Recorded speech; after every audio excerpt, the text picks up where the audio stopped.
Darling ಅವ್ರು ಬಂದಿದ್ದಾರೆ. Guys final ಆಗಿ ಬಸ್ ಹತ್ತಿ ಕುತ್ಕೊಂಡಿದ್ದೀವಿ.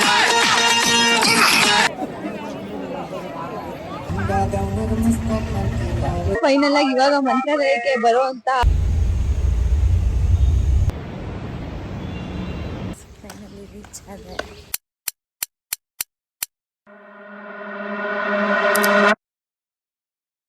ಎಲ್ರಿಗೂ welcome back to my YouTube channel. So ಇವತ್ತು ವ್ಲಾಗ್ನ ಏನಕ್ಕೆ ಸ್ಟಾರ್ಟ್ ಮಾಡಿದ್ದೀನಿ ಅಂತ ಹೇಳಿದ್ರೆ, ಮಂತ್ರಾಲಯಕ್ಕೆ ಹೋಗ್ತಾ ಇದ್ದೀನಿ. ಅದು ಸೋಲೋ ಟ್ರಿಪ್.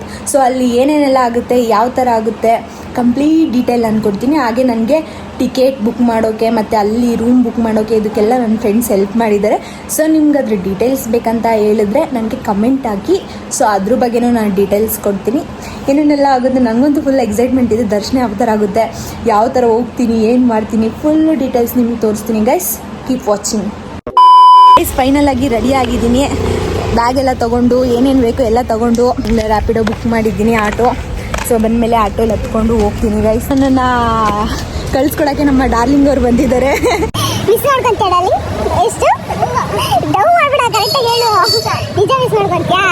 ಸೊ ಇವಾಗ ನನ್ನ ಜರ್ನಿ ಸ್ಟಾರ್ಟ್ ಆಯಿತು. ಬಸ್ಸಿಗೆ ವೆಯ್ಟ್ ಮಾಡಿ ಸೀರಿಯಸ್ಲಿ ಬೇಜಾರಾಯಿತು.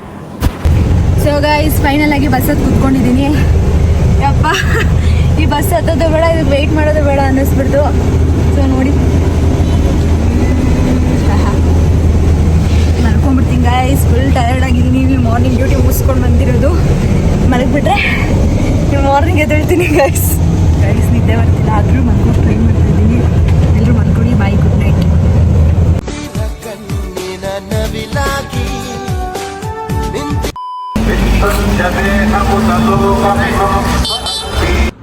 ಸೊ ಗೈಸ್ ಫೈನಲಿ ರೀಚ್ ಆದೆ ಇವಾಗ ಮಂತ್ರಾಲಯಕ್ಕೆ. ಟೈಮ್ 5:30 ಇವಾಗ. ನಿದ್ದೆನೂ ಬರ್ತಿದೆ, ಕಣ್ಣೆಲ್ಲ ಉರಿತಿದೆ. ಕಣ್ಣು ನೋಡಿ ಹೆಂಗಾಗಿದೆ ನಂದು ಅಂತ. ಸೊ ಇವಾಗಲೇ ಫ್ರೆಶ್ ಅಪ್ ಆಗಿ ದರ್ಶನ ಮಾಡೋಕೆ ಹೋಗ್ಲಾ ಅಥವಾ ಇನ್ನೂ ಸ್ವಲ್ಪ ಟೈಮ್ ಆದಮೇಲೆ ಹೋಗ್ಲಾ ಗೊತ್ತಾಗ್ತಾ ಇಲ್ಲ. ನಮ್ಮ ಮನೆಗೆ ಕಾಲ್ ಮಾಡಿಬಿಟ್ಟು ಕೇಳ್ತೀನಿ. ಓಕೆನಾ? Keep watching. ಮಾಡೋ ಶಾಂಪು ಲಾರಿಯಲ್ಲು ಮತ್ತು ಕಂಡೀಷ್ನರು ಸಹ ಲಾರಿಯಲ್ಲಿ ಯೂಸ್ ಮಾಡ್ತೀನಿ. ಚೆನ್ನಾಗಿದೆ. ಸೊ ಗೈಸ್ ಇವತ್ತು ನಾನು ವೇರ್ ಮಾಡ್ತಾ ಇರೋದು ಇದೇನೇ ಸ್ಯಾರಿ. ಸಾಂಗ್ ಆನ್ ಮಾಡಿಕೊಂಡು ವಿಡಿಯೋ ಆನ್ ಮಾಡ್ಕೊಂಡಿದ್ದೀನಿ. ಸೊ ನಾನು ಮಾತಾಡ್ತಾ ಇದ್ದೀನಿ, ವಾಯ್ಸ್ ಬಂದಿಲ್ಲ ಗೈಸ್. ತಾನೆ ತಂದಾನೆ ತಾನೆ ತಾನೇನೋ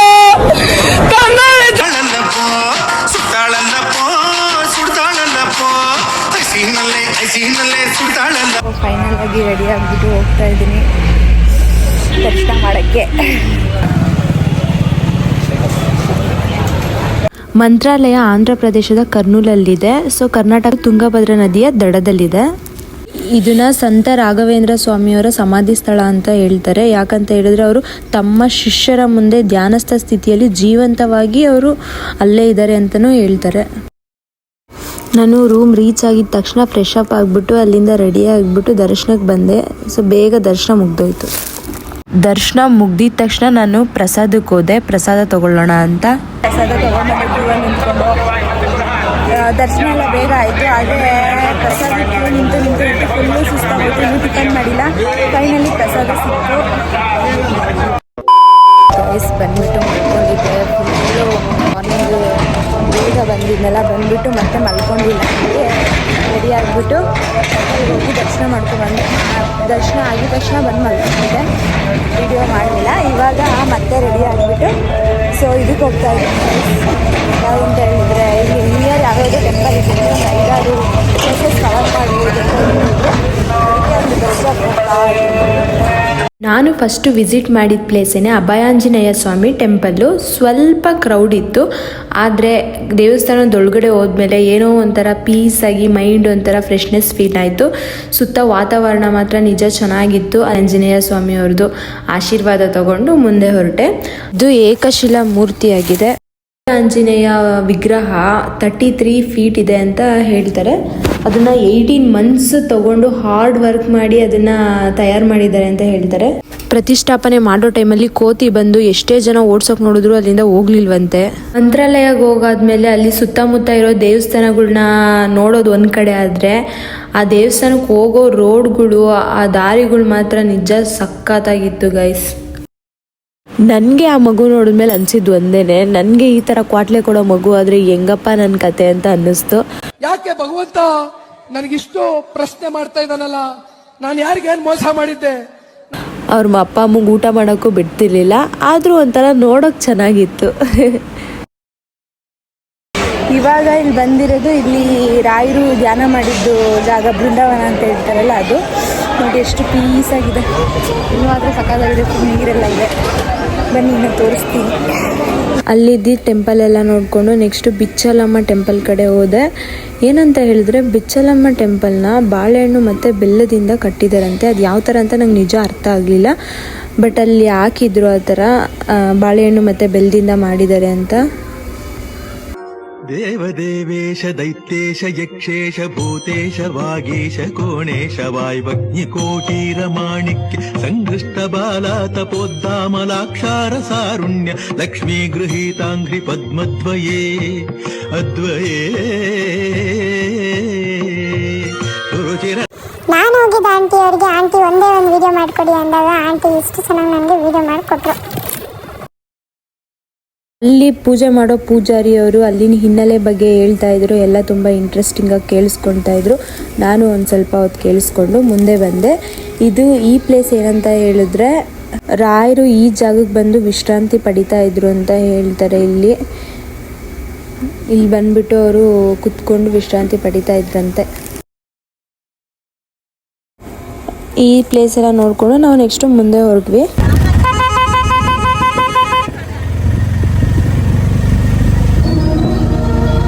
ಫೈನಲ್ ಆಗಿ ನಾವು ಹೋಗಿ ಟೆಂಪಲ್ಲೇ ಪಂಚಮುಖಿ ಟೆಂಪಲ್ಲು.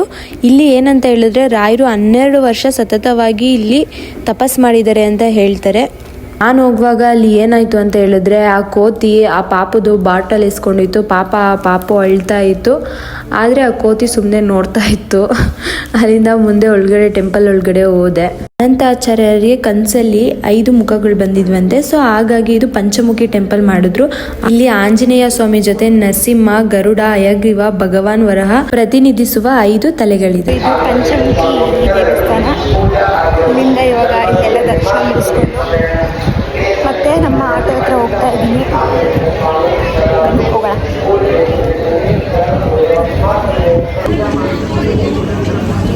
ಬನ್ನಿ ಜನರೇ, ಬನ್ನಿ.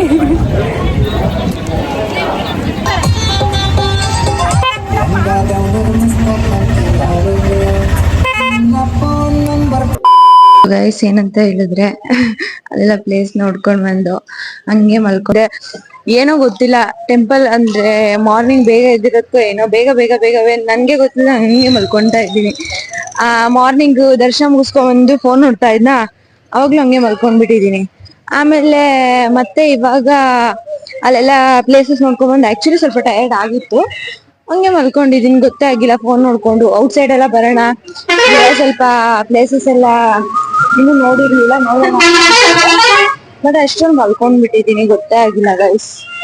ಇವಾಗ ಎದ್ಬಿಟ್ಟು ಅದಕ್ಕೆ ಹೋಗ್ತಾ ಇದೀನಿ. ಇನ್ನು ಏನೇನಿದೆ ಇಲ್ಲಿ ನೋಡದೆ ಇರೋದು ನೋಡೋಣ ಅಂತ, ಯಾಕೆಂದ್ರೆ ನಾನು ಬಸ್ ಇರೋದು 10 o'clock. ಸೊ ಅಷ್ಟ್ರಲ್ಲಿ ಎಷ್ಟಾಗುತ್ತೆ ಅಷ್ಟು ಕವರ್ ಮಾಡೋಣ ಅಂತ ಹೋಗ್ತಾ ಇದೀನಿ. ಅಂದ್ರೆ ಇದು ಆಂಧ್ರ ಅಲ್ವಾ, ಸೊ ಜನರು ಒಂಥರ ರಫ್, ಹೆಂಗಿರ್ತಾರೋ ಏನೋ ಗೊತ್ತಿಲ್ಲ.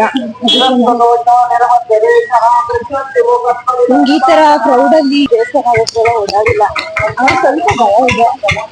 ಹೋಗೋಣ. ನನ್ಗೆ ಕಾರಲ್ಲಿ ಎಲ್ಲ ಹೋಗಿ ಬೋರ್ ಆಗಿತ್ತು. ನಂಗೆ ಈ ತರ ಹೋಗ್ಬೇಕು ಅಂತ ಅನಿಸ್ತು. ಐಟಮ್ ಏನ್ ಸಕ್ಕತ್ತಾಗಿ ಕಾಣಿಸ್ತಿದೆ ಮಂತ್ರಾಲಯ ನೋಡಿ, ಸೈಕ್ ಆಗೋದು ಫುಲ್ ನೋಡಿ, ಸಕ್ಕತ್ತಾಗಿದೆಲ್ಲ. ಈಗ ನನ್ಗೆ ಈ ತರ ಒಬ್ಬಳೇ ಹೋಗ್ಬಿಟ್ಟು ಎಕ್ಸ್ಪೀರಿಯನ್ಸ್ ಮಾಡ್ಬೇಕಿತ್ತು ಅಂತ ಅನ್ಕೊಳ್ತಿದ್ದೆ, ಯಾವಾಗ ಅನ್ನಿಸ್ತಿತ್ತು ಹೋಗ್ಬೇಕಂತ, ಆದ್ರೆ ಹೋಗಿರ್ಲಿಲ್ಲ. ಫೈನಲ್ ಆಗಿ ಇವಾಗ ಮಂತ್ರಾಲಯಕ್ಕೆ ಬರುವಂತ ಇದನ್ನ ರಾಘವೇಂದ್ರ ಸ್ವಾಮಿ ಮಾಡ್ಕೊಟ್ಟಿದೆ. ಮತ್ತೆ ಏನಂದ್ರೆ ಕಾರಲ್ಲೆಲ್ಲ ಹೋಗೋದೆಲ್ಲ ನಾರ್ಮಲ್, ಎಲ್ರು ಹೋಗ್ತಾರೆ. ಬಟ್ ಏನಂದ್ರೆ ಒಬ್ರೇ ಈ ತರ ಬಂದ್ಬಿಟ್ಟು ಎಕ್ಸ್ಪೀರಿಯನ್ಸ್ ಮಾಡೋದು ತುಂಬಾ ಕಷ್ಟ. ನನ್ಗೆ ಅನ್ಕೊಳ್ತಾ ಇದು ಹೋಗ್ಬೇಕಂತ, ಆದ್ರೆ ತುಂಬಾ ಕಷ್ಟ ಅನ್ನಿಸ್ಲಿಲ್ಲ. ಒಂದು 30% ಸ್ವಲ್ಪ ಕಷ್ಟ ಅನ್ನಿಸ್ತು ಒಬ್ಳೆ ಬಂದಿರೋದು. ಗೈಸ್ ಏನಂತ ಹೇಳಿದ್ರೆ ನನ್ಗೆ ಮೇನ್ ಚಾಲೆಂಜ್ ಏನಂತ ಹೇಳಿದ್ರೆ ಫೋಟೋ ತೆಗೆಸ್ಕೊಳ್ಳೋದು. ನನ್ಗೆ ಫೋಟೋ ಹುಚ್ಚು, ಬಟ್ ಇಲ್ಲಿ ತುಂಬಾ ಜನ ಇದ್ದಾರೆ ಫೋಟೋ ತೆಗಿಯೋರು, ತೊಂದರೆ ಇಲ್ಲ. ಫೈನಲ್ ಆಗಿ ಫೋಟೋ ಶೂಟ್ ಮುಗೀತು. ಈ ಹುಡ್ಗ ಬೇರೆ ನಾಮಾಜ್ಕೊಡಿ ಅಂತ ಬರ್ತಾ ಇದ್ದಾನೆ ಹಿಂದೆ. ಏ ಬೇಡ ನನ್ಗೆ, ಇಲ್ಲ ಹಚ್ಕೊಳಲ್ಲ. ಫೋನ್ ನಿಂತ ಇಟ್ಕೊಂಡು ಹೋಗ್ಬಿಟ್ಟು ಒಂದ್ ಸುಮ್ಮನೆ ಇರಿ. ನೋಡಿ 10 ರೂಪಾಯಿ ಕೊಡಿ, ನಂಗೆ ನಾಮ ಏನ್ ಹಚ್ಕೊಬಿಡಿ. 10 ರೂಪಾಯಿ ಇಲ್ಲ, ನಿನ್ ಹತ್ರನೇ ಇದೆ, ಕೊಡು ಹೋಗಿ. ನನ್ನ ಹತ್ರನೂ ಇಲ್ಲ ಮತ್ತೆ. ಇಲ್ಲ ಕಣೋ, ಫೋನ್ ಪೇ. ಅಬ್ಬಬ್ಬಬ್ಬ lottery income tax. PhonePe, ನೀವೇ ಫೋನ್ ಪೇ ಮಾಡೋಗಿ. ಮತ್ತೆ ಯಾರಿಗೆ ಫೋನ್ ಪೇ ಮಾಡ್ಬೇಕು? ನೋಡಿ ನಂಬರ್ ಹೇಳ್ತಾನಂತೆ, ಅವ್ರ ಹತ್ರ ದುಡ್ಡು ಇಸ್ಕೊಂತಾನಂತೆ, ನಾನ್ ಫೋನ್ ಪೇ ಮಾಡ್ಬೇಕಂತೆ. ಇಲ್ಲ ಕಣ, ನಂದು ನೆಟ್ವರ್ಕ್ ವರ್ಕ್ ಆಗ್ತಿಲ್ಲ. ಇಲ್ಲ, ನಿಜ ವರ್ಕ್ ಆಗ್ತಿಲ್ಲ. ಸೀರಿಯಸ್, ನೀವು ಈ ತರ ಹುಡ್ಗುರ್ಗಳು ಚಿಕ್ಕ ಮಕ್ಳೆಲ್ಲ ಈ ತರದೊಂದು ನಾಮ ಹಾಕ್ತೀನಿ ಅಂತ ಇಟ್ಕೊಂಡ್ಬಿಟ್ಟು ಎಷ್ಟು ದುಡ್ಡು ಮಾಡ್ತಿದ್ದಾರೆ ಗೊತ್ತಾ? ಒಬ್ಬೊಬ್ರಿಗೆ 10 ರೂಪಾಯಿ ಅಂತ ಹಾಕೋ 100 ಜನಕ್ಕೆ ಹಾಕಿದ್ರೆ ಅಲ್ಲೇ ಎಷ್ಟಾಗೋಯ್ತು ಗೈಸ್. ಯಪ್ಪ, 1000 ರೂಪಾಯಿ ಏನೋ ಆಗುತ್ತೆ ಅನ್ಸುತ್ತೆ ಮೋಸ್ಟ್ಲಿ. 1000 ರೂಪಾಯಿ ಆಗುತ್ತೆ 100 ಜನಕ್ಕೆ ಹಾಕಿದ್ರೆ. ಇವ್ರು ಏನನ್ಸುತ್ತೆ ಗೊತ್ತಾ, ಮಕ್ಳುಗಳು ಇಷ್ಟೊಂದು ಫೋರ್ಸ್ ಮಾಡ್ತಿದ್ದಾರೆ ಅಂತನಾದ್ರೂ ಹಾಕಿಸ್ಕೊಂತಾರೆ ಗೈಸ್. ಪಾಪ ಇಷ್ಟೊಂದು ಫೋರ್ಸ್ ಮಾಡ್ತಿದ್ದಾರೆ, ಹಾಕಿಸ್ಕೊಂಡ್ಬಿಡೋಣ ಅಂತನಾದ್ರೂ ಹಾಕಿಸ್ಕೊಂತಾರೆ. ನನ್ಗೂ ಹಂಗ ಅನಿಸುತ್ತೆ. ಬಟ್ ಇದೇ ಬಿಸ್ನೆಸ್ ಆಗ್ಬಿಟ್ಟಿದೆಯಲ್ಲ, ಹಂಗಾಗಿ ನಾನು ಹಾಕಿಸ್ಕೊಂಡಿಲ್ಲ ಗೈಸ್. ಮಾರ್ನಿಂಗ್ ಇಂದ ಎಷ್ಟು ಜನ ಗೊತ್ತಾ ಗೈಸ್, ಏನಂತ ಹೇಳಿದ್ರೆ, ನಮ್ಮ ಮನೆಯವ್ರಿಗೆ ವಿಡಿಯೋ ನೋಡ್ತಾ ಇದ್ರೆ ಹುಡ್ಕೊಂಬಂದ್ ನೋಡಿದಾರೆ. ನಿಜ ನೋಡ್ತಿದ್ರಲ್ಲ, ನೆಕ್ಸ್ಟ್ ಈ ಬ್ಲಾಗ್ ಅಪ್ಲೋಡ್ ಮಾಡಿದ್ರೆ ನೋಡಿದ್ರೆ ಚೆನ್ನಾಗಿ ಪೂಜೆ ಆಗುತ್ತೆ. ಪೂಜೆ ಬೇರೆ ಸ್ವೀಕರಿಸ್ಬೇಕು ನಾನು ನನ್ನ ಫ್ರೆಂಡ್ಸ್ ಹೋಗ್ತೀನಿ ಅಂತ ಅಲ್ಲಿ ಹೇಳಿದ್ದು. ಬಟ್ ಇಲ್ಲಿ ಈ ತರ ಇದೆ ಸಿಚುಯೇಷನ್ ಅಂತ ಗೊತ್ತಿಲ್ಲ ಅವರಿಗೆ. ಹಿಂಗ ಒಬ್ಳೆ ಹೋಗ್ಬೇಕಂತ ಅನ್ಕೊಂತೀನಿ, ಎಲ್ಲೂ ಬಿಡಲ್ಲ. ಏನ್ ಮಾಡಕ್ಕಾಗುತ್ತೆ, ನೆಕ್ಸ್ಟ್ ಟೈಮ್ ಎಲ್ಲೂ ಹೋಗಕ್ಕಾಗಲ್ಲ. ಬಟ್ ಟ್ರೈ ಮಾಡ್ತೀನಿ ಹೋಗಕ್ಕೆ. ಬನ್ನಿ ಹೋಗೋಣ. ಈ ಓಡಾಡಿ ಕಾಲೆಲ್ಲ ನೋವು. ಈ ತರ ನಂಗ್ ನಿದ್ದೆನೆ ಬರಲ್ಲ ಗೊತ್ತಾ ಮಧ್ಯಾಹ್ನ ಟೈಮ್ ಎಲ್ಲ. ಇವತ್ ಹೆಂಗ್ ಮಲ್ಕೊಂತೀನಿ ಗೊತ್ತಾಗ್ತಿಲ್ಲ, ಹಂಗಂಗೆ ಮಲ್ಕೊಂತೀನಿ. ಹೋಗ್ತೀನಿ ಫೋನ್ ಚಾರ್ಜ್ ಹಾಕೋಣ ಅಂತ ಹೋಗ್ತೀನಿ, ಹಂಗೆ ಮಲ್ಬಿಟ್ಟಿರ್ತೀನಿ. ಆಮೇಲೆ ಏನಾದ್ರು ಮಾಡೋಣ, ಒಂದ್ 5 ಮಿನಿಟ್ಸ್ ಅಂತ ರೆಸ್ಟ್ ತಗೋಣ, ಆಮೇಲೆ ಮಾಡೋಣ, ಎದ್ಬಿಟ್ಟು ರೆಡಿ ಆಗೋಣ, ಅಲ್ಲೋಗೋಣ ಇಲ್ಲೋಗೋಣ ಅಂತ ಅನ್ಕೊಳ್ತೀನಿ, ಹಂಗೆ ಮಲ್ಕೊಂತೀನಿ.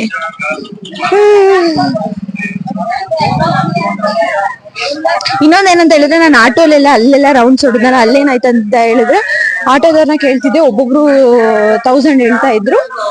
ಆಮೇಲೆ ಅಂದ್ರೆ ಒಬ್ರೇನೆ ಸಪ್ರೇಟ್ ಹೋಗೋದಕ್ಕೆ, ನಾನು ಸಪ್ರೇಟ್ ಹೋಗೋಕ್ಕೂ ನಂಗೆ ಸ್ವಲ್ಪ ಭಯ ಇತ್ತು. ಆಮೇಲೆ ಅಷ್ಟರಲ್ಲಿ ಆಂಟಿರು ಸಿಕ್ಕಿದ್ರು, ಒಂದ್ 6 ಜನ ಆಂಟಿರು.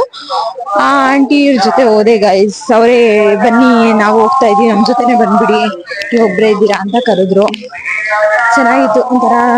ಮಂತ್ರಾಲಯದ ನೈಟ್ ವ್ಯೂ ಆಂಟಿ ಜೊತೆ ಸೇರ್ಕೊಂಡು ಎಂಜಾಯ್ ಮಾಡಿದೆ ಗೈಸ್. ಎಂಜಾಯ್ ಅಂದ್ರೆ ಅಷ್ಟೇನು ಎಂಜಾಯ್ ಮಾಡ್ಲಿಲ್ಲ, 50-50 ಎಂಜಾಯ್ ಮಾಡಿದೆ. ಆದ್ರೆ ವಿಡಿಯೋ ಮಾಡಕ್ ಆಗಿರ್ಲಿಲ್ಲ ಅಲ್ಲೆಲ್ಲ.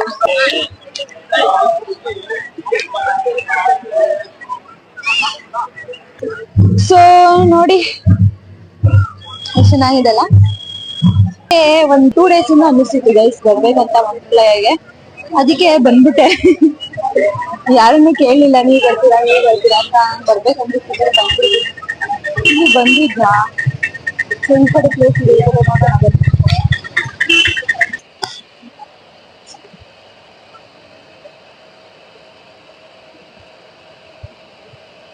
ಅಂಕಲ್ ಒಳಗಡೆ ಹೋಗಿದ್ದಾರೆ ತಗೊಂಬರಕ್ಕೆ ಬಳೆನ. ತರ್ತಾರ ಸಿಕ್ಬಿಟ್ಟು ಎಲ್ಲ ಗೊತ್ತಿಲ್ಲ.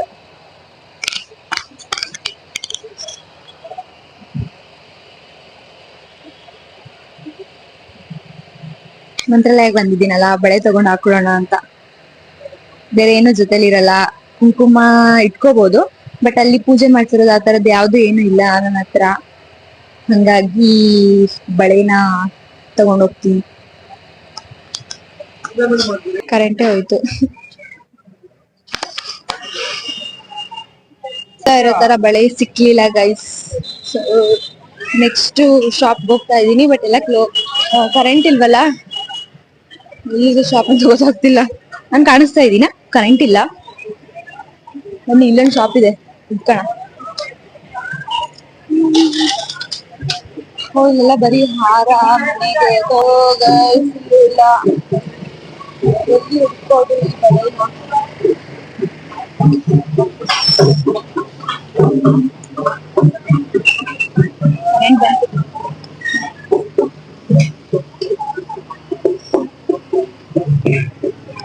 ಹತ್ರನು ಈ ತರ ಜಿಲ್ಕ ಬೆಳೆ ಇದೆ guys. ನಮ್ಗ್ ಬೇಕಾಗಿರೋ ತರ ಬೆಳೆ ಇದೆ.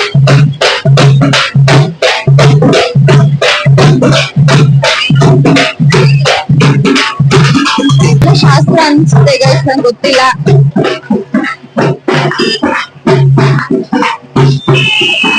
ಮಂತ್ರಾಲಯಕ್ಕೆ ಮತ್ತೆ ಈ ತರ ಕ್ರೌಡ್ ಜಾಸ್ತಿ ಇರೋ ಹತ್ರ ಎಲ್ಲ ಹೋಗ್ತೀರಾ? ನನ್ ಕಡೆಯಿಂದ ಒಂದು ಸಜೆಷನ್ ಕೊಡ್ತಾ ಇದ್ದೀನಿ, ಕ್ಯಾಶ್ ಇಟ್ಕೊಂಡು ಓಡಾಡಿ. ಈ ಕ್ಯಾಶ್ ಇತ್ತು ಎಲ್ಲ ಖಾಲಿ ಆಗಿದೆ, ಅದು ಇದು ಅಂತ ಖರ್ಚು ಮಾಡಿ ಇವಾಗ ಏನೋ ತಗೋಬೇಕು ಅಂದ್ರೆ ನೆಟ್ಟೆ ವರ್ಕ್ ಆಗ್ತಾ ಇಲ್ಲ. ಮಂಚಲಮ್ಮ ದೇವರು ಇಲ್ಲಿ ಗ್ರಾಮ ದೇವತೆ ಅಂತ ಗೈಸ್. ಟೈಮ್ ಓಡುತ್ತೆ ಅನ್ಕೊಂಡಿಲ್ಲ, ಎಲ್ಲ ಬಂದ್ ರೌಂಡ್ಸ್ ಮುಗಿಸಿದ್ರು ಟೈಮೇ ಹೋಗಿಲ್ಲ ಇನ್ನು. ನೀವು ಎಷ್ಟೊತ್ತಿಗೆ ಹಿಂಗ್ ಸಿಗ್ಬೇಕೋ ಗೊತ್ತಿಲ್ಲ. ಅಲ್ಲಿ ರೂಮಲ್ಲಿ ಇರೋಕೆ ಬೇಜಾರಾಗುತ್ತೆ.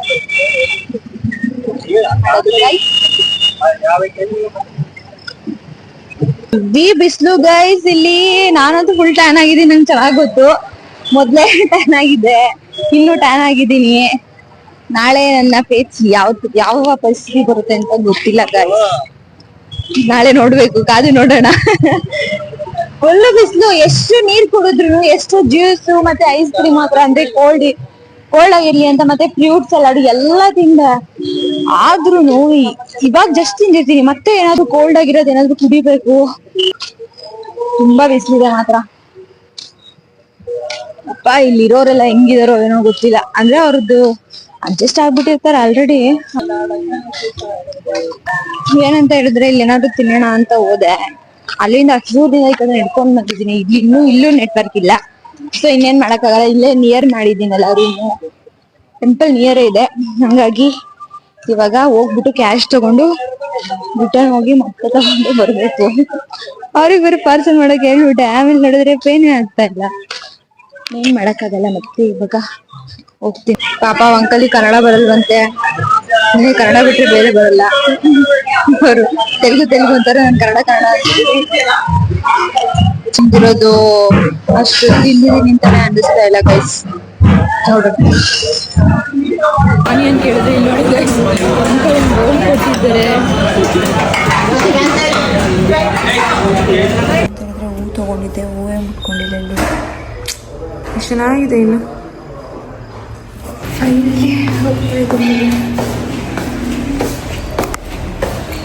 ಬಸ್ ಬರುತ್ತೆ ಒಂದು 5 ಮಿನಿಟ್ಸ್, ಹೋಗ್ತಾ ಇದ್ದೀನಿ. ಅದಕ್ಕೆ ಚೆನ್ನಾಗಿದೆ. ಜಾಕೆಟ್ ತಗೊಂಡಿಲ್ಲ, ಹೋಗೋಣ. ಇನ್ನು ರೀಚ್ ಆಗೋಕ್ಕೆ 1 ಅವರ್ ಇತ್ತು. ಬೇಗ ಎಚ್ಚರ ಆಗೋಯ್ತು, ಎದ್ಬಿಟ್ಟೆ.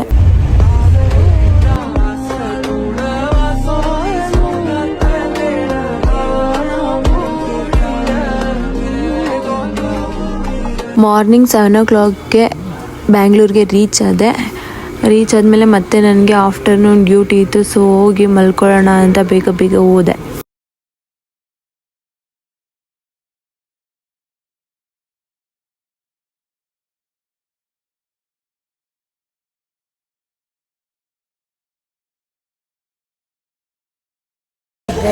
ಫೈನಲಿ ರೀಚ್ ಆದೆ. ಇನ್ನು ಯಾರ್ಯಾರೆಲ್ಲ ಸಬ್ಸ್ಕ್ರೈಬ್ ಆಗಿ ವಿಡಿಯೋ ಇಷ್ಟ ಆದರೆ ಲೈಕ್ ಮಾಡಿ, ಶೇರ್ ಮಾಡಿ, ಹಾಗೆ ಕಮೆಂಟ್ ಮಾಡಿ. ಅಷ್ಟೇ.